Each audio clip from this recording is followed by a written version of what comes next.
The Graziadio School of Business and Management at Pepperdine University proudly presents the Dean's Executive Leadership Series.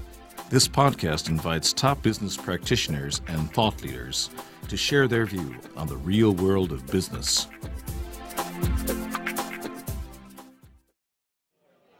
Good evening, everyone.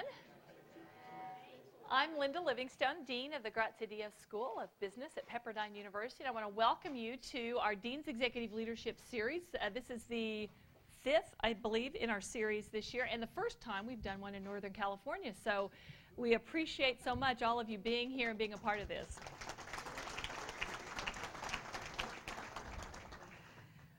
Before I introduce our speaker, which I know is why you're all here this evening to hear our wonderful guest speaker, I do want to give you just a brief update on some things going on in the school and remind you of some upcoming events that we're going to be having here in Northern California to keep you engaged and give you a variety of experiences together. Just a couple of updates on what's going on in the school. We actually have our spring graduation coming up in I guess a little over a week and a half, on Saturday, the 12th of April. Do we have anybody in here that's actually graduating on that Saturday? No. I know we've got some that are graduating in December of next year. There we go. IMBA 70, they are fired up about that and ready to go. But we're looking forward to that. We have nearly 300 students graduating. As you know, we do 3 graduations a year, so it's quite an experience for us. And we're really fortunate we have this year as our keynote speaker who's going to receive an honorary doctorate, Bonnie McElveen Hunter. She is a founder and CEO of Pace Communications, was also an ambassador to Finland, but what she really does now is she's the chairman of the American Red Cross, and so she brings a really interesting wealth of business, public service, and sort of nonprofit experience, and is going to talk about kind of how that blends together in her life. We'll also be honoring one of our distinguished alumni, Alejandro Bustamante, who graduated in 1982, and he runs Playmex, which is a Mexican affiliate of Santa Cruz-based Plantronics Incorporated, and so we're really looking forward to that, and it's a great way. 2 of my favorite times of the year are when I get to greet new students as they come in, and then when I get to congratulate them as they leave and graduate. So it's going to be a great time in about a week and a half. Also, we just had our 4th annual business plan competition, and that is a competition that's open for all students of Pepperdine to participate in. And we gave out about $26,000 in prize money to finalists. And it was interesting this year. We had 4 finalists. They certainly are open from all of the schools of Pepperdine. The 4 finalists this year, though, were a team from our full-time MBA program, a team from one of our EMBA classes, a team from our morning MBA program, and a team from our fully employed MBA programs. We had almost every program represented kind of unexpectedly. And then the team that won, we also give out a socially aware, socially oriented award to the business plan in the competition that kind of has the most social focus, and that was actually won by a Seaver College team, and Seaver College is the undergraduate college at Pepperdine, so we really had wonderful representation and great participation in that. We're actually looking at ways we might be able, and I'm not going to promise anything for next year, but making plans to try to think about how we could expand that to even give alumni an opportunity to participate in that competition. So we're hopeful that that will continue to grow and develop and expand opportunities not just for our students but for our alumni as well. And then our last reminder is just related to our online journal, the Graziadio Business Report. You can, if you're an alum and are signed up for that, it comes to you regularly. We've added a new piece to that, which is a blog component where one of our faculty will blog about an issue of interest to them, and then you can certainly have an opportunity to contribute to that. But you can go on our website and access that if you don't have it emailed to you automatically. But it's a wonderful resource that kind of keeps you updated on some of the interesting research that's going on among our faculty in the school. 3 events I want to mention briefly before I lead into our speaker that are coming up here in Northern California. On Friday, May 2nd, we're going to have a golf outing at Poppy Ridge Golf Course in Livermore. And so if you're a golfer, can you hear me? If you're a golfer, then do that. If you're not a golfer, come and have fun anyway with everyone that's participating. On Tuesday, May 13th, we're going to have Entrepreneurs Revealed. That will be an entrepreneurial forum, and it will be here in this area.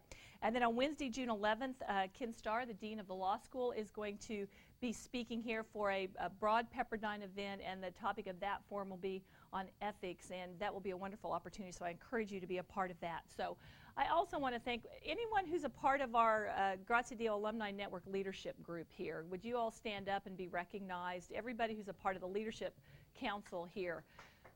Give them a hand.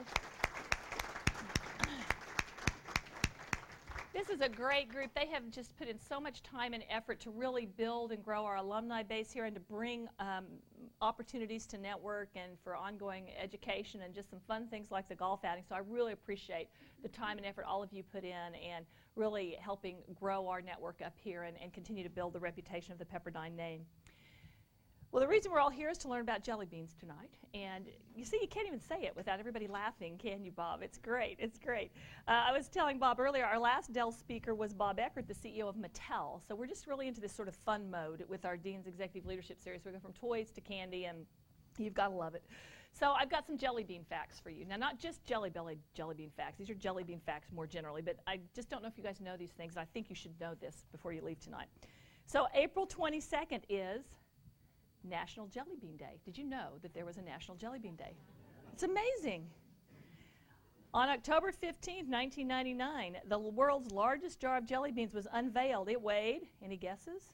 I don't know if this was yours jar or not, probably not. 650 pounds is what it says here. So, big jar of jelly beans. Each year, U.S. manufacturers produce more than how many jelly beans for Easter alone? Easter alone. 16 billion jelly beans just for Easter. Wow. A lot of hyper children running around out there on Easter afternoon. Okay, well, and then the other thing Bob will probably tell you is everybody has their Jelly Belly story, so I'm going to tell you mine, and then I'm going to introduce Bob to speak to you. My family and I have a daughter who's 11, and my husband went with to Mammoth to ski last week on their spring break, and we went with a couple of other families. So I was out of town when my husband packed for the trip, so he went to Costco to buy snacks for the trip. So needless to say, we had lots of large containers of snacks for the trip. And one of them, if you've been to Costco, they have Jelly Belly jelly beans in these really large containers. Have any of you ever seen those? How many of you have bought those giant containers? Okay, there you go. So my husband bought one of those for the trip, and when I saw it, I thought, oh my gosh, how could anybody ever eat that many jelly beans, you know? So we get there the first night, we had pizza for dinner, and then I was down packing or something. I came upstairs, and the kids were all sitting in the living room passing around the container of Jelly Belly jelly beans, and it was half empty. By the time I realized they were eating it, needless to say, I took it away from them very quickly so we could, sort of distribute them across the whole trip. But by the end of the trip, the entire huge container of jelly beans was completely gone, and it was lots of fun driving home with those children from Mammoth for 7 hours. So anyway, but it is just a pleasure to be here tonight with Bob Simpson. I'm going to introduce him to you, give you a little bit about his background, and then he's going to share some with you about his experiences and what's going on at Jelly Belly. We'll then transition to a little bit of Q&A between he and I, and then we're going to open it up and give you guys plenty of opportunity to ask questions as well and be a part of the evening. But Robert Simpson is President and Chief Operating Officer of Jelly Belly Candy Company. It is a family-owned and operated company in its 6th generation of candy makers, which is an amazing accomplishment for a family business to last for 6 generations. It's headquartered here very close in Fairfield, California. They, of course, manufacture Jelly Belly jelly beans, which were made famous by Ronald Reagan. And they also have 100 gourmet confections sold in over 35 countries around the world. This company has 700 employees with manufacturing plants in North Chicago, Fairfield, California, and very recently in Thailand. In his position, Mr. Simpson's responsible for the company's executive and operational functions in all of their markets, both national and international, as well as overseeing their retail operations. And he reports to the chair of the board, who is one of the members of the family that founded the company in the late 1800s when they were founded. He came to Jelly Belly after a 30-year career at Rayleigh's Incorporated, which is a supermarket chain. He's a native of Sacramento, and I think you said 4th or 5th generation Sacramento person. He and his wife, Carol Lee, live in Fairfield. They have a daughter, Allison, who's a freshman at UC Davis, and a daughter who lives in Virginia, and has 2 grandsons, I believe, in Virginia. So that's wonderful. So it is just a great pleasure to introduce to you Mr. Bob Simpson, and we're very much looking forward to your remarks tonight.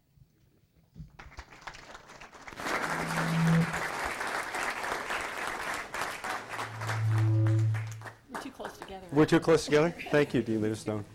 Thank you for the nice introduction. It's great to be here. So you see these boxes on your table in front, right? How many of you already opened their boxes and found something that they didn't really particularly appreciate? We weren't supposed to do that. It is April Fool's Day, so it's a great way to, I think, to start off. How many of you have been to our tour in Fairfield? Raise your hands. A few? How many of you have never had Jelly Belly? You don't know what we're talking about. Is there anybody here in the room? Good. So we have common ground to start the evening. Well, what business do you think Jelly Belly's in? Are we in the candy business? Yeah?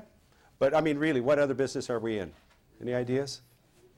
Retail, pleasure. Somebody said fun. Yeah, smiles, fun, exactly. That's what we think that we're in. That goes back for generations, and that's what we try to do at work every day. And it's been the culture of our company is to have fun doing what we do and bring smiles to everybody's faces. And we have a set of standard at Jelly Belly, and that's primarily what I want to talk about is our culture and the culture of innovation and how we do things. It's not just what we do, but how we do things that's important. And along the way, you'll learn a lot about how Jelly Belly got to be the president's favorite brand and a very iconic brand around the world. So I'm happy to be here and walk you through that. This is a brand new product, Bean Boozled, and I thought it was very appropriate to bring that to the table today. So you can open your boxes. Those who were patient and didn't open their boxes, you can open your boxes and pour a few out on the table there. And you'll see that there are different colors, right? And so everybody loves licorice, right? Who doesn't like licorice? Oh, a few people. How about peach? Does everybody like peach? Or coconut? Coconut. Everybody loves coconut. So you see there's some white ones in there. So this, do you remember, does anybody ever heard of Bertie Bott's, Harry Potter, the Bertie Bott's every flavor bean and all those gross flavors that we helped make for Warner Brothers back then? Well, this is similar to that. We have a caution sign on here. We dare you to compare, right, the flavors. So see these two? Yes. Okay. One is buttered popcorn and one is not. And one would be rotten egg, I believe. So. You want to try that? So who has enjoyed the pleasure of eating skunk spray? We got a couple, and you live to tell about it. You admitted it, right? How about toothpaste? Any takers there? Could you tell it wasn't berry blue? You know, top banana is one of my favorite flavors, but who got pencil shavings out of that, right? That is great. But, you know, then there's a gross thing. Juicy pear is really one of my favorites, but did anybody get a chance to taste what booger is? Oh, and you'd admit it. How do you know what it tastes like? Is it made with real ingredients, right? Well, see, now you all get it. Now you know what business we're in. You're all smiling, so we can get started. First of all, it's a pleasure to be here. Thank you for the very nice introduction. My good friend Larry Hebert in the back room, my lifelong buddy here, I admit it. We were college roommates together, and he asked me to come and speak, and I'm happy to do that. And I've done this another time, so this is a lot of fun for me to talk about a company that I'm passionate about a brand that everybody has a lot of emotions about. So what we'll talk about today is just real briefly is a little bit of the history of the company and how we function today, a little bit about our industry, and really I want to focus in on the innovation side because that's what really drives our business and makes us who we are today, and both in the product innovation and marketing, and then we can talk together. I think that we'll do that for the rest of the evening. I want to save as much time to answer as many questions as I can for you. In the beginning, we go back into the late 1800s, two immigrants, the Goelitz brothers from Austria. And these were the very beginning days, and one of the products we made, you see this scoop in the right-hand corner. It says Goelitz. It was for buttercreams, and those were, you remember candy corn, right? Well, we can't say for sure that we invented it. We think we did. We can't say for sure, but we know we perfected it, and that's the candy corn that you all know and enjoy today. And that came from our very, very early beginnings. This picture is taken back in Chicago. This machinery on the right is what was later called a mogul, and the family sort of invented that type of machinery where it imprinted starch molding trays and deposited hot candy in there to cool. This was our plant, and it still exists today. It looks a lot nicer today than that picture, but since 1914. This is our plant in Oakland in 1925. There were two brothers, and then they sort of came back together in the late 70s. But we go way back, and there's the product shot of what we were making back then. It says Golet's Candy Corn, reasons to crow about. So this was a gourmet product that really sustained the company. Buttercreams was what we called them. Sustained the company for 70 years. And it wasn't, it was primarily a seasonal item, so we had struggled to find other things to make the company work. But, you know, we would transition from a high during the season of about 17 or 18 employees and go down to a low of just family members and a few. So we're very, very small beginning. Back in 1976, a distributor came to the owner of the company, Herm Rowland, with an idea. And he was a distributor for our products. We made other products, other confectionery items, but he came to him with an idea. He said, you, Herm, make the best jelly beans in the world. I have an idea for you to make a true, unlike anything else, a true gourmet jelly bean. And you must follow my recipe exactly. But you can do it. You can knock this off using real ingredients to make these jelly beans, and we'll make them small, and they'll be a gourmet jelly bean, and we're going to sell them from a ridiculous price of about $4 a pound, which was unheard of at the time, right? And this was the very beginning. This is the first, one of the first vendors that actually marketed, but the story got picked up in People magazine and back then, and it kind of exploded onto the scene. These gourmet jelly beans were the favorite of the movie stars down in L.A. And of course, later, our biggest fan and the one who really made the company what it is and made the brand what it is today and largely responsible is President Reagan. This is a picture of Herm, my boss, at a younger, back in the 1981 or 2, and his cousin Bill on his right. And I can't quite remember the gentleman that's standing there, but one of the staff members of President Reagan at the time. And there's a story behind all that happened. When President Reagan was elected in 1980, if you remember, he was governor of California in '76, and Nancy we'd run into her at a cocktail party. This is how President Reagan got introduced to Jelly Belly. We ran into her at a cocktail party in Sacramento, and she came up and said, Ronald loves licorice jelly beans. So I heard that you make them, and you make the best ones. Can you send me some? So we started sending the president our jelly beans. Then Jelly Bellies came on the scene, and we switched him over to Jelly Belly jelly beans, and it became his instant. He was an addict. He hid them from her in his nightstand and everywhere that they traveled. But he used them wherever. So he used any excuse he could to have jelly beans. But he was trying to quit smoking a pipe. Well, when he became president, they said, well, you have to choose what kind of inaugural gift you want to give. And he said, I want Jelly Bellies to be the inaugural gift. And so for 8 years at the White House, that decanter, and every year we do a new one with his signature on it, was the official gift of the White House to any official visitor at the White House. So heads of state, any visitor that was official guest of the White House received that. And that was quite a coup. So you can imagine for 2 inaugurations, and then we would send truckload after truckload to the White House. And that's where the story really began. So as you can imagine, during the White House years, we were the favorites of the White House photographers and the White House press corps and everyone else. So when they would always position the Jelly Bellies in the shots, and so you would see these things. This is aboard Marine One as they're flying over the Statue of Liberty to rededicate that. And they had built the special holder for the Jelly Belly jar on Marine One.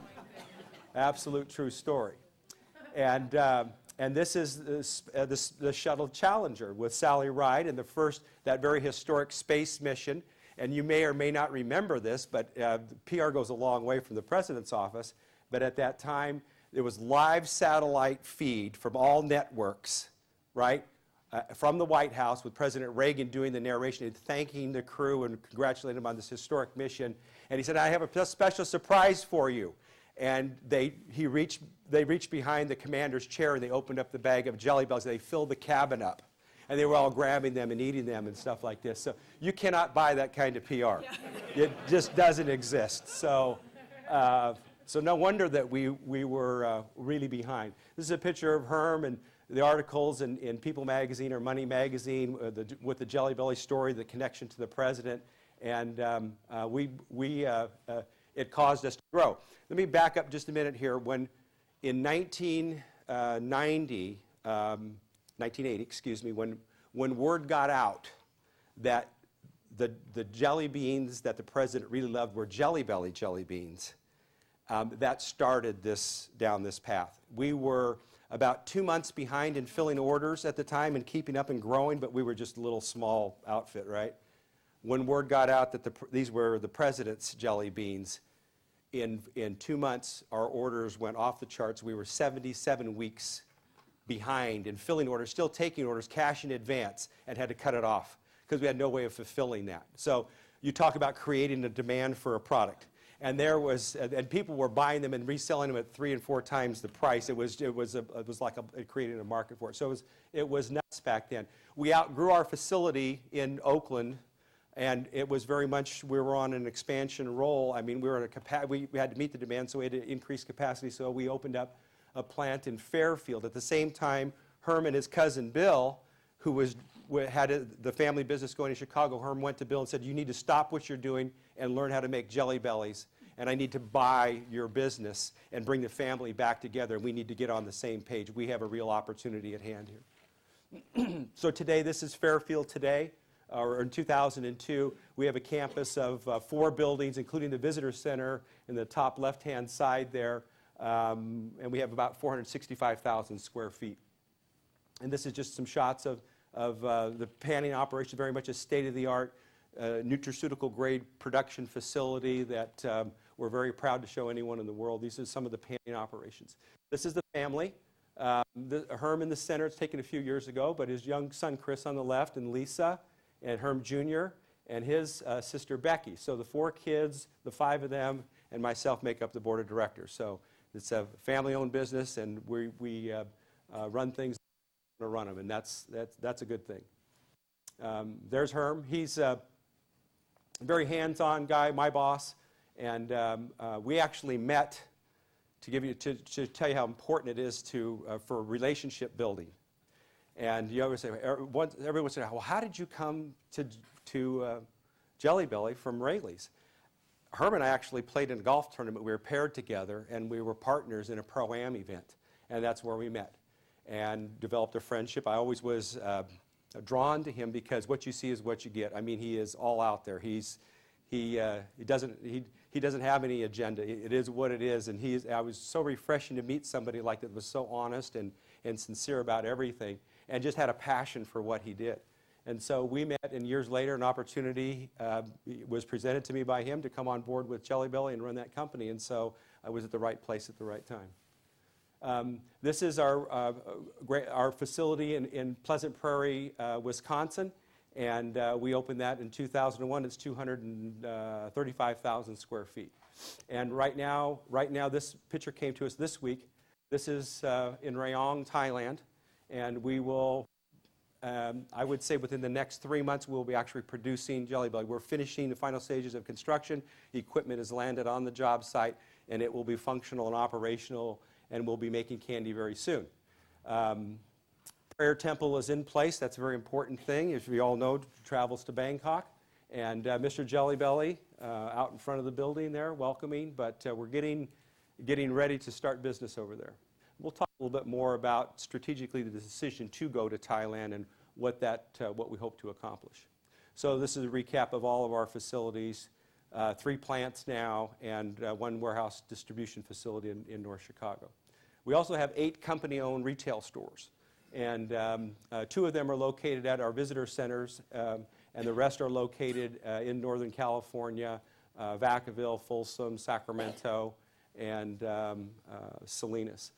Here's a picture of a grand opening of one of our Jelly Belly stores. It's a great way to expand your brand and reach new markets, and Jelly Belly has that kind of equity in a brand that we can fill a store with all kinds of merchandise, and we draw a lot of people to. So we really enjoy doing that where it makes sense. So a picture of the inside of the store, a lot of fun, a lot of activity, a lot of merchandise. Everything in the store is made by Jelly Belly. Here's a picture of our visitor center in Fairfield. And the reason the visitor center came to be is because we used to offer free tours. We built this factory there, and Herb said, well, we need to let people go through the factory. There's a big interest. Well, the line kept getting bigger outside the factory to come in and take the tour, and bigger. And then they bring in restrooms, and then they had to bring in hot dog carts, and then they had to do, it just got over the top. So finally, they couldn't handle the amount of people that were coming there anymore, and the idea of the visitor center came to be. So it's 35,000 square feet. It's adjacent to the factory today. And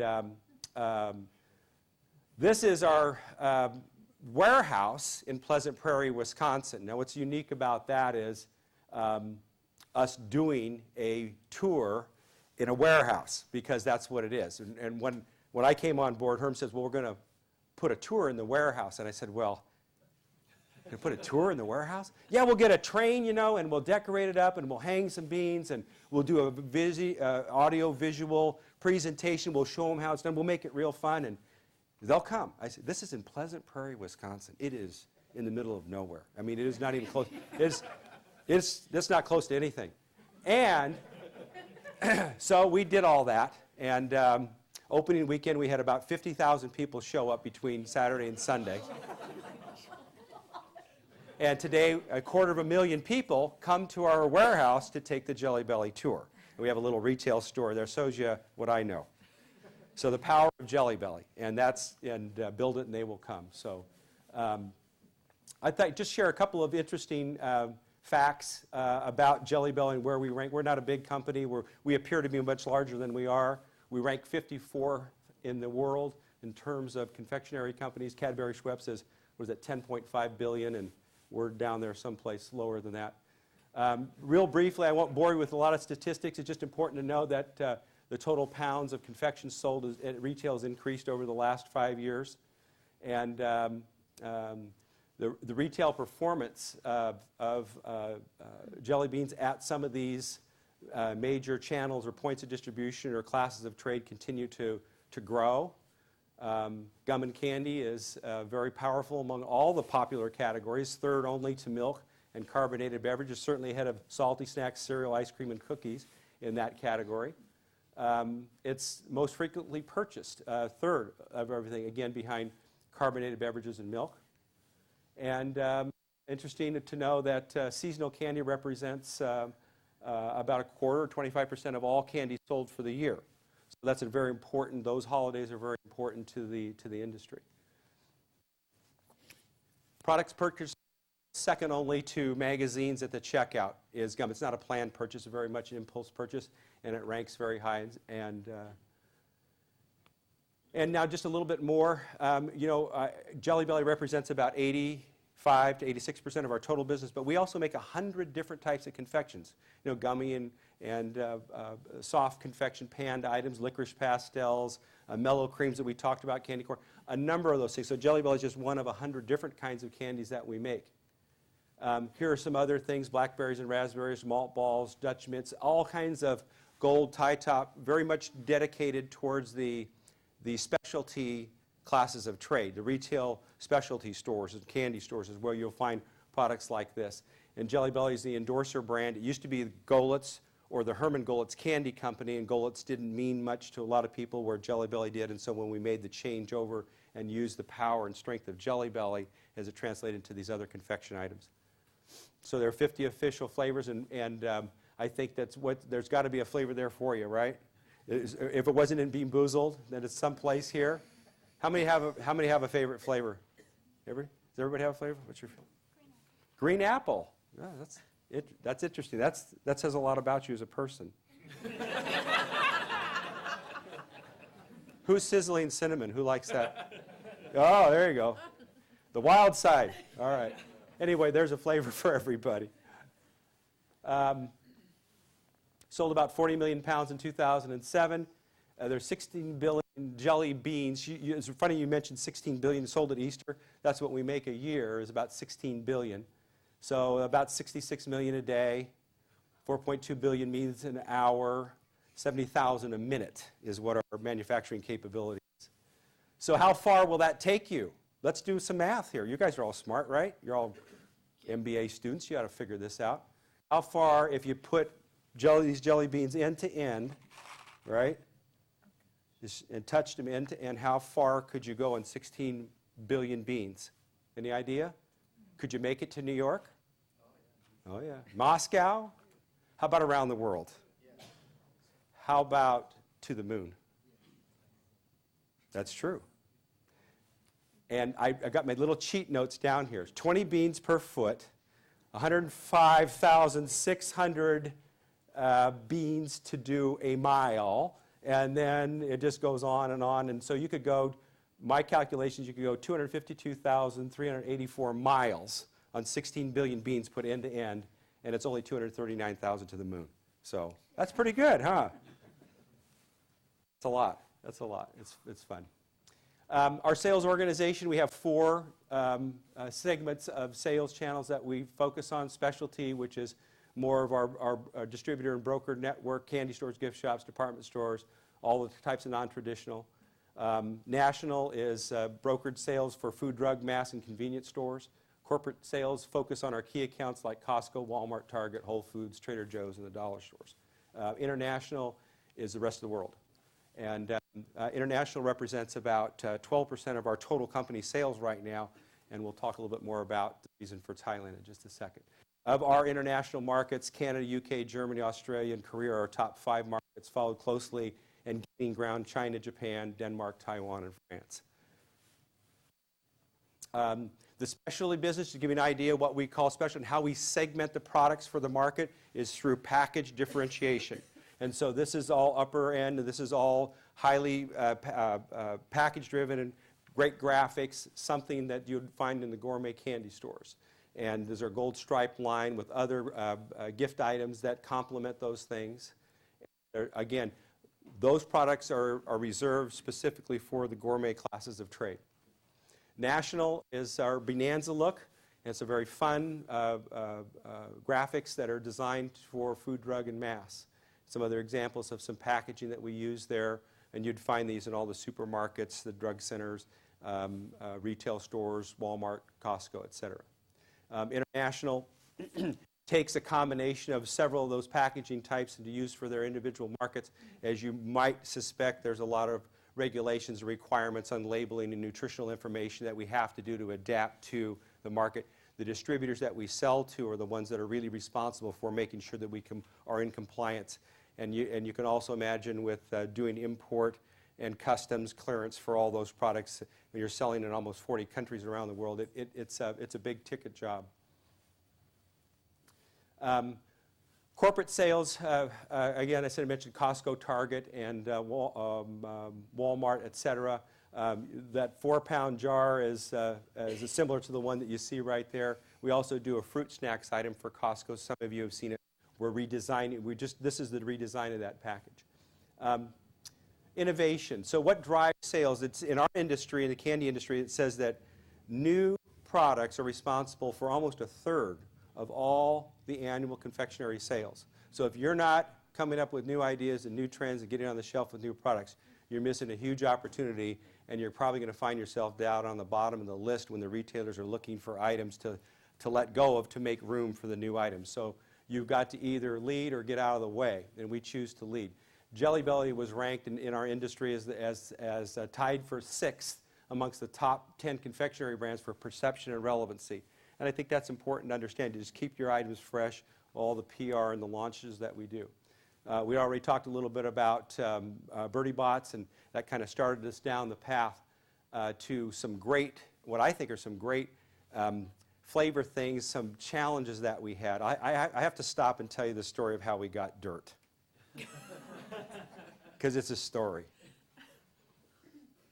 Herm, who loves he loves to do tractor work. When he was a kid, he used to make it.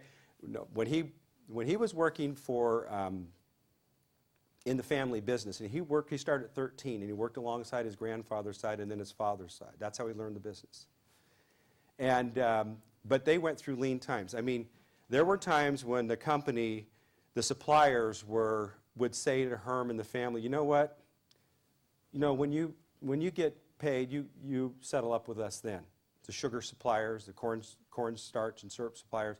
And so they owe a debt of gratitude back to all the suppliers who used to help them get over the hump during the hard times, the seasonal times.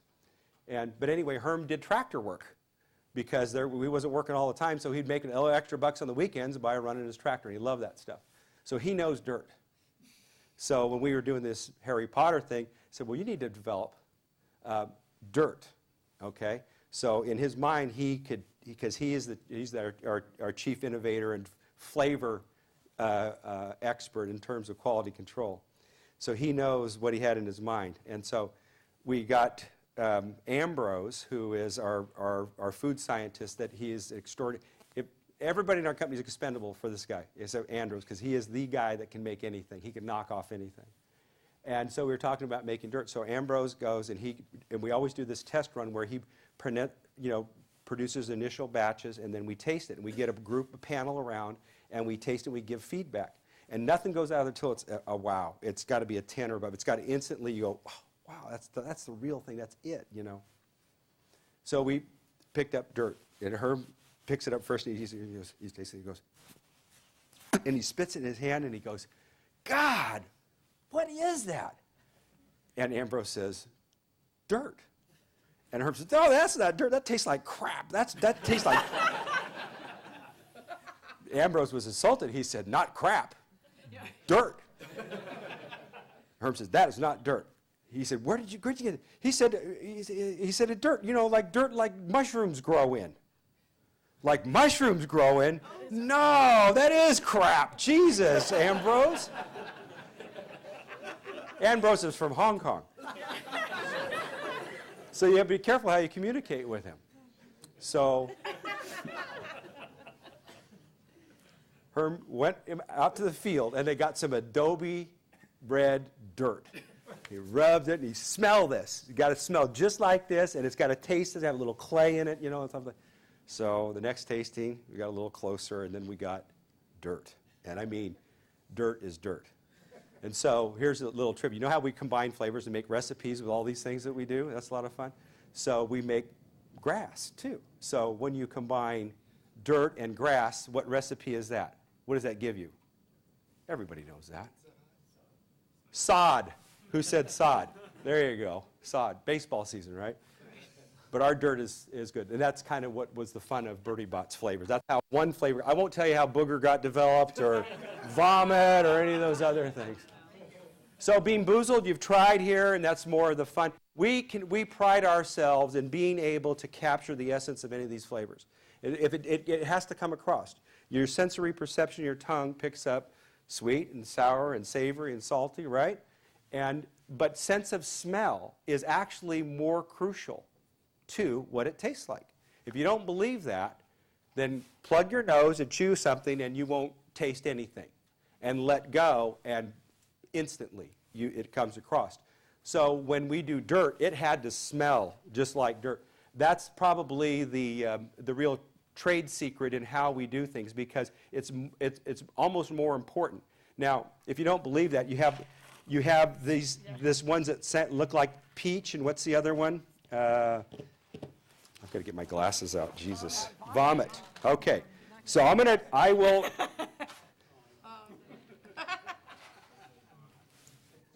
That's peach.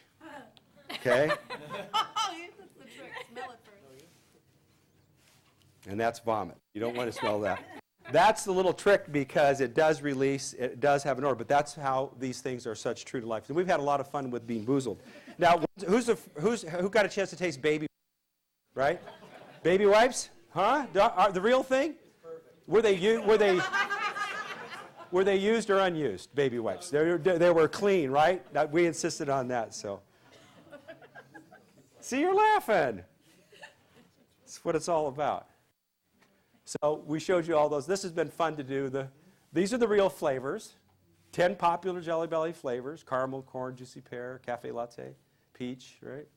And there's the real bad ones: skunk spray, pencil shave, toothpaste, rotten egg. Rotten egg is really, really dead on. Smell it first. I can't. It's vile. It really is that good. excuse me, black pepper and plum. You know, that's the one thing. I love plum. I think plum is one of our really good, true to life flavors. And you instantly get pepper. You break it and you just instantly get pepper. So that's fun. Okay, another innovation that we've come out with is, who's heard of sport beans? Anybody here sport beans? This was when I was, as Lynn and I were talking, that ideas come from everywhere. If you're Jelly Belly, everybody's got an idea for you because it's just that kind of brand that just kind of draws you like a magnet. And so we've had part of our challenge is to, what do you do with all these things, or are any of them actionable when they come? We get ideas from everywhere, from our suppliers, from our vendors and our suppliers, our distributors, our brokers, our customers. Big source of that. And this idea came from, I'll call it a customer, but they were a sponsorship. They were our bicycle team. We've actually been sponsoring bicycle racing since 1997. Okay? We didn't just get into it because it's the thing to do now, but we got into it because we wanted to be in it back then. Because we love to do grassroots marketing. We love to touch as many people as we can in as many lifestyle events and opportunities and occasions as we can. That's how we built the brand, and that's how we'll continue to build it. That's a perfect marketing strategy for Sport Beans, is building the brand by early adoption through that same touching and being a part of these activities where they go. Sport Beans' idea came to us from the bicycle team. The riders came to us and said, they eat Jelly Bellies all the time. Why? Is because sugar, and in its purest form, just sucrose and corn syrup, metabolizes the quickest of anything and gets into their body and replaces glucose. It's like mainlining glucose. It's that quick. And so that's the idea behind Sport Beans. So we wanted a carbohydrate replenishment product, but they didn't like the goos, they don't like the gels, they don't like that other crap out there, so they would eat Jelly Bellies. They would load up with Jelly Bellies. But they said, make them bigger, and by the way, can we do something different? So we love that idea, had the name picked out, and then so that's the story behind Sport Beans. And today, we just launched a new Extreme Sport Beans with caffeine, because that's, again, something that came back from the customers. They want a little bit of kick, so 25 grams of caffeine.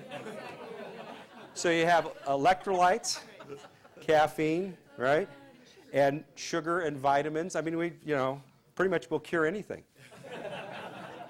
Help you perform. This is a true story. In fact, Larry's helped me do this. We've got Sport Beans in all the major league clubhouses, save a couple of teams.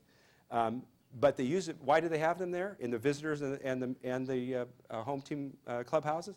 Because the athletes know that they work, and they work for them.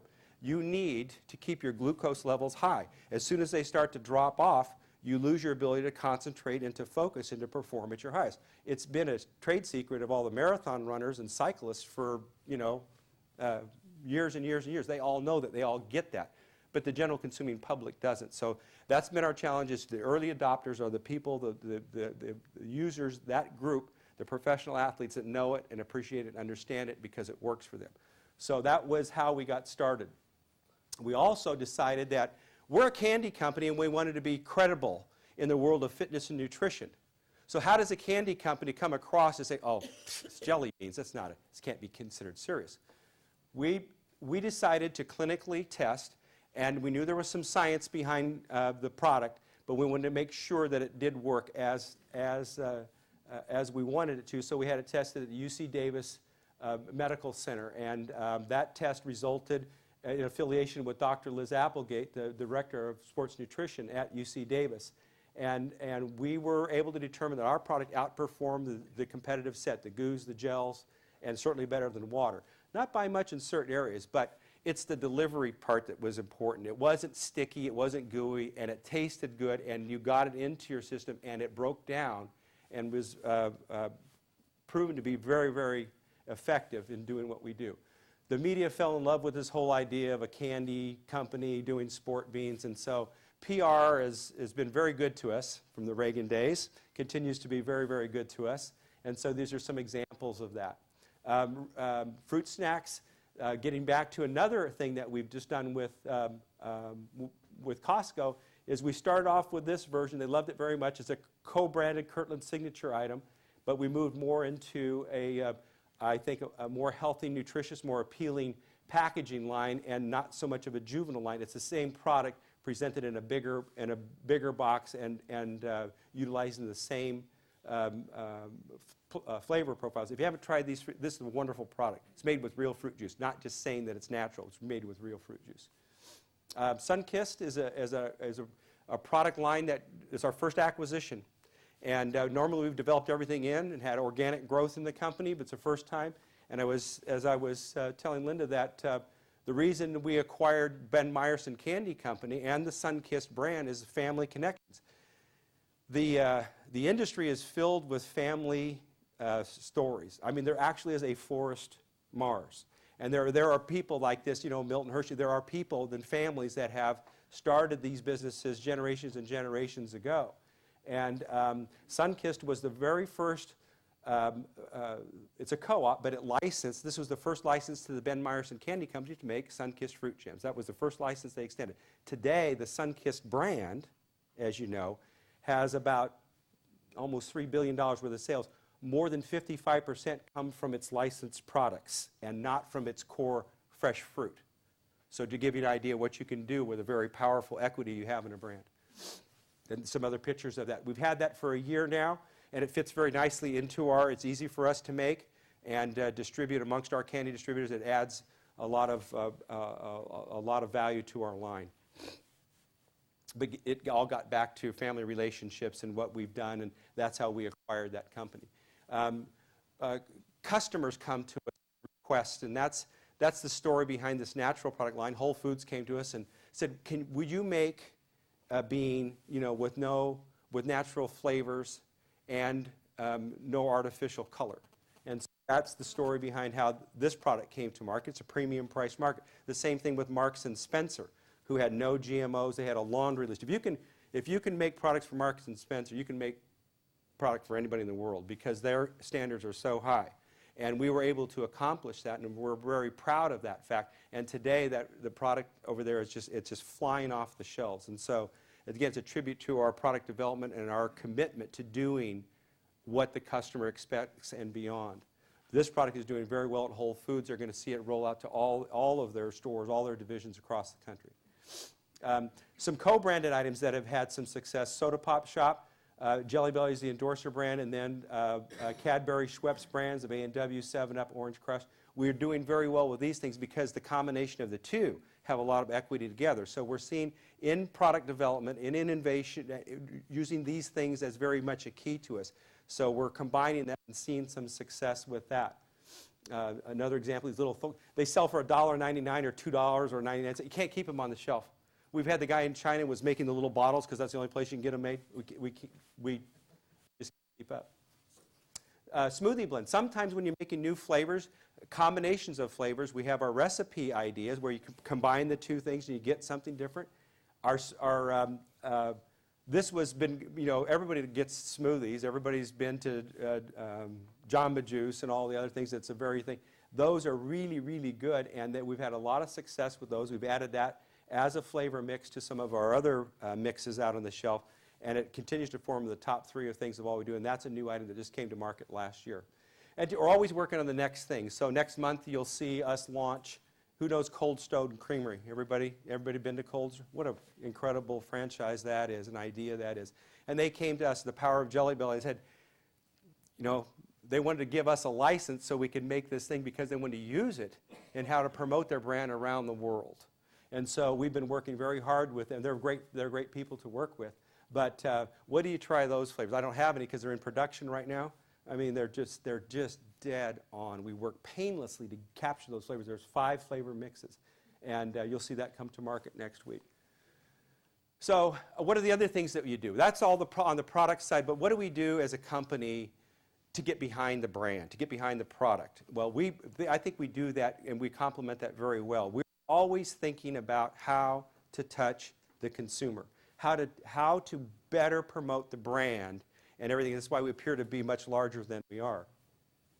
So we do that during a number of things. So I broke it down into direct consumer, the tours and the visitor center, which we'll talk about, sponsorships and events, just the whole thing of building a higher brand awareness.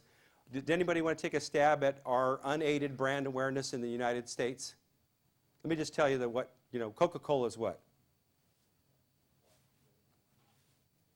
Does anybody that doesn't know what Coca-Cola is? I mean, 99 point whatever, right? What does it take to be a famous brand or have that status in terms of brand recognition? We're at 95%. So if you were unaided, you go to anybody and ask them about Jelly Belly, you would get 95 out of 100 would answer the question. So these are some of the things we do. Obviously, it's through 50 flavors. I mean, nobody makes as many flavors as we do. But do you know how many real flavors there are? In addition to the official 50, there's 97 that we actually make. I mean, Bean Boozled, we showed you Birdie Bots.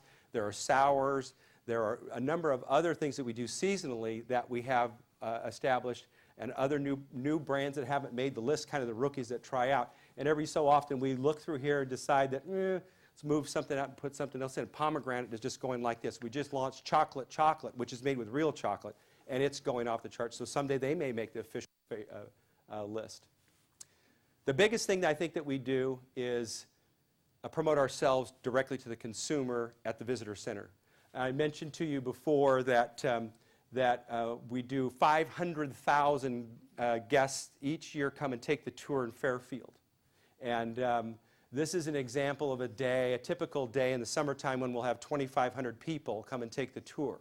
And that's what we average every day during the summer. Now you can imagine 2,500 people coming to your place of business and walking through your office complex, right, with a tour guide around. We have a tour quarter that's built above the facility, and they go and they literally see every stage of manufacturing process, all the way from the very beginning of the kitchen all the way through. So those of you who've been know what I'm talking about, and this is a powerful tool to be able to market your brand directly, so you turn fans into ambassadors for your brand. All those children that have come and taken the tour will never forget Jelly Belly, and it will always have special. So you get locked in at an early age, and you make it a lifestyle product for them, and you develop a relationship with them. It's powerful.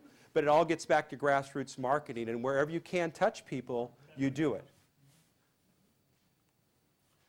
This is our Pleasant Prairie facility where we have a warehouse. We don't even have a factory, and they still come like this. We were voted the best tour in America by Reader's Digest magazine a couple of years ago. And that came to a complete shock to us because they just announced that you are the best tour in America. So the second place was Harley Davidson, brands that you probably never heard of, Coca-Cola, Kellogg's, things like that. Little Jelly Belly, down here, Jelly Belly. And we were very, very proud of that award. We also do a lot of sponsorships. You go, how do you get out into all the places that you do and build an iconic brand that you have? Well, you do it in a number of ways. We have a number of sponsorships that we do. So here's some of the cycling team that you see here. There's nothing more fun to ride in the chase car. These are the hills of San Francisco in the lower right-hand corner. There's nothing more fun to ride in the chase car as you're going up whatever that hill that is. I think Larry was in the car that day. And we were throwing Jelly Bellies out the window, going around. And nobody's watching the riders. And, Jelly Belly, Jelly Belly, Jelly Belly, Jelly Belly. Ah! You know, the cycling people haven't learned it yet, but they have teams that are called like HealthNet and some other insurance company, and they don't have brands. Jelly Belly, it's a very recognizable brand. So we're one of the few product lines that have leveraged that. We also sponsor, Sport Beans is also a sponsor of a triathlon team. And these are some of the events that we do. So we go out to where they perform, where we can engage them and start a dialogue and build a relationship with them where they're at. We go to them. Other places, Reno Air races, motorcycle races, golf tournaments, Car and Coke we sponsor on tour. Dennis Walters, who is a paraplegic exhibition shot maker, is unbelievable. And wherever we go, we just build the brand through these kinds of opportunities. We do rodeo. We do airplanes. This is grand openings. We have an RV, Jelly Belly on Tour, that goes to county fairs that does grand openings. We have 2 of them now, so we can divide up the country and just all the brokers, all the distributors, all the retailers. They love that stuff. We always take our inflatables.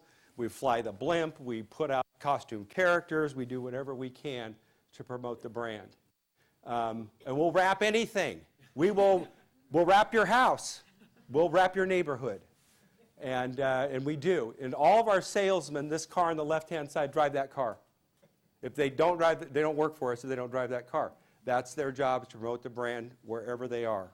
And we have so much fun with that. You have to learn to be on stage 24 hours a day. You can't be misbehaving if you know what I mean, because they'll find you.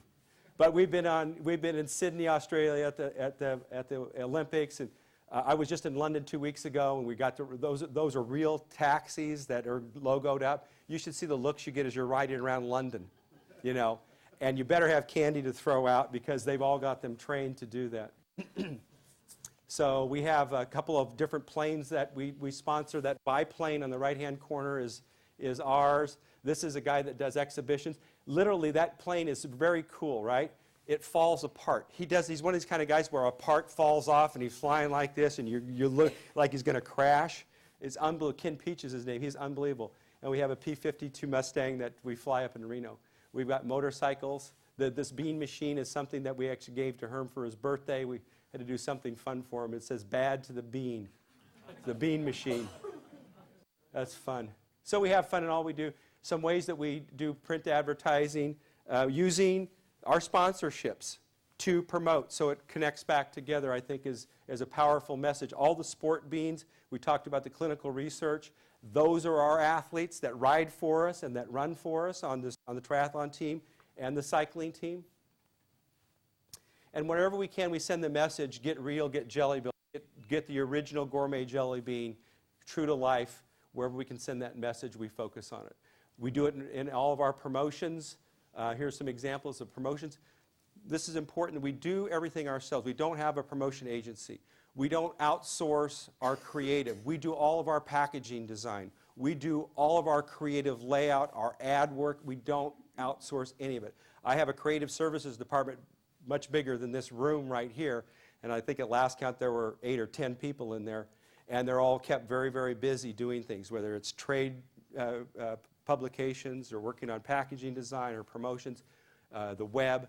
They're all busy doing. And what's powerful about that is probably more expensive, but you have total control over that whole operation, and you get the output and the throughput that you want, and it's worth every dime as far as we're concerned. If you're an innovator, it really isn't an option. You've got to maintain control over all parts of the process. Some examples of some merchandising that you see out in the field. And what's impressive about this is there's so much branding going on, so much fun, so much color. It's the essence of what we do. And we've had tremendous success when we've had these kinds of fixtures put in various channels of distribution. Even from the upscale look here to some of the smaller stuff to some of the international stuff. It's all fun, it's all Jelly Belly, and it all ties everything we do together. This just gives you an idea of the effect that the brand can have in merchandising. Don't think for a minute that at the point of sale that it doesn't do that. This is the Mr. Bulky store in Missouri, and they were averaging about 200 pounds in bulk Jelly Belly beans every 2 weeks, so about 100 pounds a week. Okay, so we put this fixture in, and they went up to 600 pounds every 2 weeks. So you can see it tripled sales by building brand awareness and leveraging the equity we have in our brand. And we do other things like the bean art. We have, we're up to 50 original pieces. We just did, who's the movie star? George Clooney.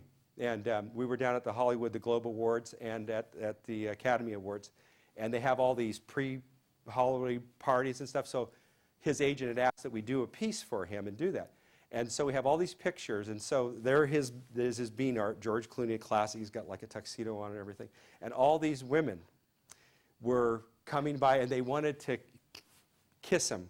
And so they have all these pictures of all these actresses. So he's a pretty popular guy.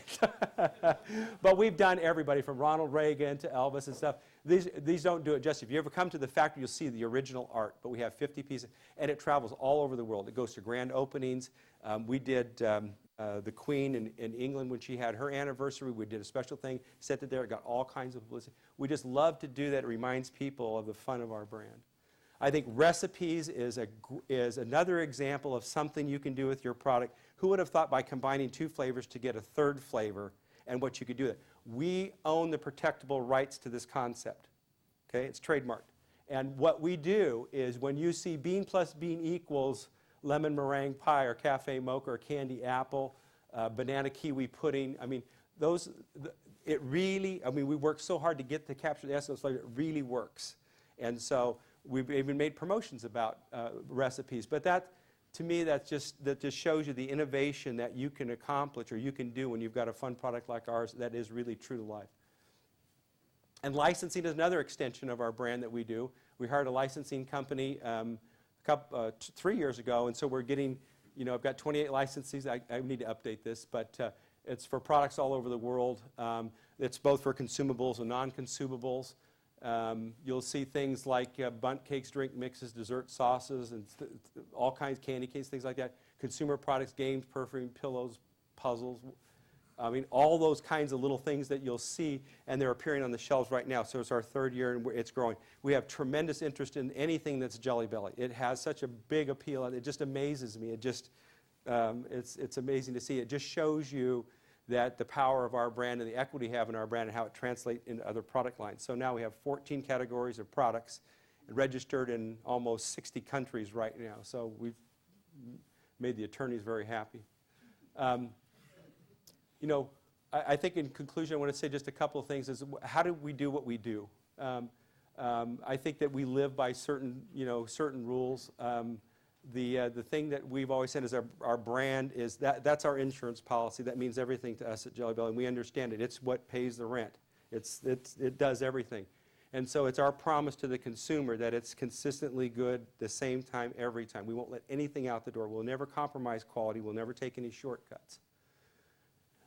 Do the right thing, do things right. I mean, it's been our mantra. I mean, we don't look for a way to do it differently than that way. It's our style of doing business. It's the relationships we have with our vendors.